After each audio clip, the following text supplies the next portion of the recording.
कौन है? खामोश रहो वरना सारी गोलियां तुम्हारे सर में उतार दूंगा। तुम कौन हो? क्या चाहते हो? बकवास बंद करो, हाथ ऊपर करो और मेरे आगे चलना शुरू कर दो। नंबर 1, घर का जायजा ले लिया? यस बॉस, सबको रस्सियों से बांध दिया है। ओके। ओ लड़के, शराफत से बता दो कि सारा माल कहाँ रखा है। तुम लोगों ने सबको बांध दिया है, खुद ही तलाश कर लो। लड़के बातें ना बनाओ, शराफत से बता दो वरना हमें उगलवाना भी आता है। अगर इतनी ही हिम्मत है तो रखो असला और हो जाए 2-2 हाथ। ये ऐसे नहीं मानेगा। नंबर 1, इसकी टांग का निशाना लो। मैं 3 तक गिनता हूं, अगर ना बताए तो फायर कर देना। फिर 3 तक गिनूंगा, अगर ना बताए तो पेट पर गोली मारना। तीसरी मर्तबा सर का निशाना लेना, समझ गए? यस बॉस, जैसे आप कहेंगे वैसा ही होगा। 1, 2, 3। बताता हूँ, पहले मेरे हाथ तो खोलो। सेफ बहुत खुफिया तरीके से बंद है, घर के फर्द के अलावा कोई से नहीं खोल सकता। देखो कोई चालाकी ना दिखाना वरना तुम्हारे बूढ़े दादा को कुछ भी हो सकता है। तो तुम लोगों ने उनको भी बांध दिया है? नहीं, बांधा तो नहीं है, अलबत्ता अगर तुमने कोई होशियारी दिखाई तो हमारे बकिया साथी उनको भी नहीं छोड़ेंगे। खुदारा तुम ऐसा हरगिज ना करना। तो फिर शराफत से सेफ खोल दो वरना कुछ भी हो सकता है। नंबर 1, हाथ खोल दो। Yes boss. चलो। नंबर 1, जाओ देखो क्या हुआ। Yes boss. अरे रुक जाओ, कुछ नहीं करना। कौन है? क्या हुआ? बस इसी मौके की तलाश अरशद को थी। अरशद का दायां पैर जोर से घूमा और डाकू की कलाई पर पड़ा। राशिद की किक का लगना था कि डाकू के हाथ से पिस्तौल गिर गया। पिस्तौल का गिरना था कि राशिद ने पिस्तौल को उठा लिया। खबरदार, पिस्तौल मेरे हाथ में है। शराफत से हाथ उठा दो, मुड़कर पुश्त मेरी तरफ करो और दीवार के करीब हो जाओ। मैं तुम्हारे हाथ बांध रहा हूं, कोई हरकत ना करना वरना मैं गोली तुम्हारी खोपड़ी में उतारने से बिल्कुल दरेग नहीं करूंगा। इसी दौरान डाकू का दूसरा साथी कमरे में दाखिल हुआ। बॉस कोई मसला? ओह, ये क्या? पिस्तौल फेंक दो और हाथ ऊपर उठा लो वरना तुम्हारा बॉस गया काम से। तुम भी अपने हाथ बंधवा लो। शोर की आवाज सुनते ही राशिद के तमाम घरवाले जाग गए। यह अजीब मंजर देखकर राशिद के भाई ने कहा, अरशद, ये कौन है? ओह, ये तो डाकू हैं। जल्दी से पुलिस को फोन करो, इनके नकाब तो उतारो। ये हैं कौन? ओह नईम, तुम और बिलाल, ये तुम दोनों हो? मेरे कराटे क्लब के दोस्त? हाँ अरशद, ये हम दोनों हैं। लेकिन ये तुम दोनों ने क्या किया? आज कौन सी तारीख है? तारीख का क्यों पूछ रहे हो? आज 1 अप्रैल है। लेकिन तुम लोगों ने बहुत बुरा किया। खुदा न खास्ता मेरे दादा को कुछ हो जाता तो मैं तुम्हें कभी माफ ना करता। हम इसीलिए किसी और कमरे में नहीं गए, सिर्फ तुम्हारे पास आए। तुम लोगों की किस्मत अच्छी थी कि आज मैं अपना पिस्तौल तकिए के नीचे रखना भूल गया था, वरना कुछ भी हो सकता था। तुम लोगों के पिस्तौल तो यकीन नकली होंगे। इस बारे में तो हमने सोचा ही नहीं था। हमारा तो बस ये मकसद था कि तुम्हें किसी तरह बेवकूफ़ बनाए और ये देखें कि जिस तरह तुम क्लब के अंदर अपनी कारकर्दगी का मुजाहिरा करते हो, क्या अमली मैदान में भी तुम कुछ करने की सलाहियत रखते हो या नहीं। लेकिन तुमने गलत रास्ता इख्तियार किया है।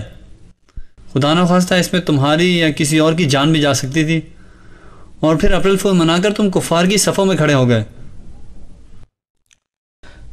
कुफ्फार की सफ़ों में कैसे खड़े हो गए? अप्रैल फूल तो बस एक तफरीह है, मजहब से इसका क्या ताल्लुक? नहीं मेरे भोले दोस्त, अप्रैल फूल एक वाक़े की याद में मनाया जाता है जिसमें ईसाइयों ने मुसलमानों को बहुत बड़ा धोखा देकर मुसलमानों का बहुत जानी और माली नुकसान किया था। हमें तो इस वाक़े का बिल्कुल ही इल्म न था। वो वाक़या हमें भी बताओ। आओ तो फिर ड्राइंग रूम में चलते हैं, वहीं मैं तुम्हें वाक़या सुनाता हूँ। ये उस दौर की बात है जब मुसलमानों के आपस के इख्तलाफात की वजह से ईसाई फौजें स्पेन पर दोबारा कब्जा कर चुकी थीं। कब्जे के बाद ईसाइयों ने मुल्क भर में मौजूद मुसलमानों के खून की नदियां बहाना शुरू कर दी। जब ये ईसाई फौजें मुसलमानों को कत्ल कर करके थक गईं तो मुसलमानों का जल्द अज जल्द खात्मा करने के लिए ईसाई बादशाह फर्डिनेंड ने मुसलमानों को जमा करने का हुक्म दिया। मुसलमानों को जमा किया जाए, हम एक हुक्म देना चाहते हैं। जो हुक्म हो बादशाह सलामत। ओ मुसलमानों, ओ मुसलमानों, बादशाह ने तुम लोगों को तलब किया है। चुनाचे बहुत सारे मुसलमान जो कत्लो गारत गरी की वजह से बहुत परेशान थे, सुलह की उम्मीद लेकर बादशाह के दरबार में चले गए। मुसलमानों, तुम लोगों की जानें स्पेन में महफूज नहीं हैं। तुम लोगों की हिफाजत के लिए हमने ये फैसला किया है कि समंदर पार तुम लोगों को भेज दिया जाए ताकि तुम लोग वहां आजादी से रहो, लेकिन यहां रहने की कोई गुंजाइश नहीं। समझ गए? बादशाह सलामत, ये आप क्या कह रहे हैं? क्या वाकईतन इन मुसलमानों को वहां भिजवा देंगे? ओ मेरे भोले वजीर, क्या तुमने मुझे बेवकूफ समझ रखा है? इनको तो ऐसा सबक सिखाऊंगा कि इनकी आने वाली नस्लें भी याद रखेंगी। बादशाह का ऐलान सुनने के बाद बहुत सारे मुसलमान अपना सारा सामान छोड़कर चंद ज़रूरी चीज़ें लेकर समंदर के किनारे पहुंच गए। वहां ईसाइयों की पुरानी कश्तियां खड़ी हुई थीं। तमाम मुसलमान उन कश्तियों में सवार हो गए। कश्तियों के मल्लाह ईसाई थे। जब कश्तियां आयन समंदर के दरमियान में पहुंच गईं तो ईसाइयों ने बारूद के ज़रिए कश्तियों में सुराख कर दिए। खुद हिफाजती कश्तियों में बैठकर वापस आ गए। कश्तियों में सुराखों का होना था कि तमाम कश्तियां मुसाफिरों समेत पानी में गर्क हो गईं। इस पर तमाम ईसाई दुनिया बहुत खुश हुई।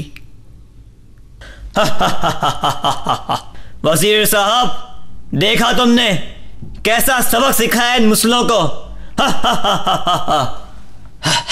वाह बादशाह सलामत, दिल खुश हो गया। इस रोज़ तारीख 1 अप्रैल थी।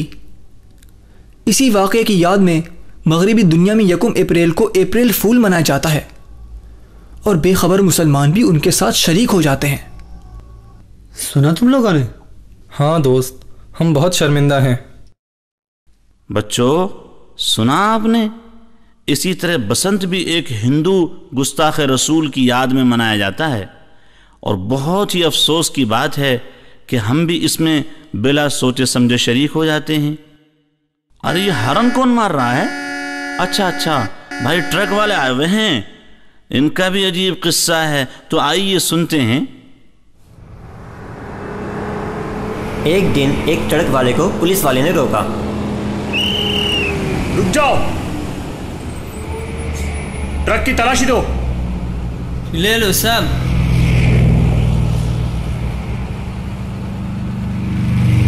हैं? ट्रक तो खाली है, इसमें कुछ भी नहीं है। जाओ। दूसरे दिन फिर उसी ट्रक वाले को पुलिस वाले ने रोका। रुक जाओ, ट्रक की तलाशी दो। ले लो साहब, ट्रक में तो कुछ भी नहीं। हैं? कुछ नहीं है? जी हाँ साहब, हम तुम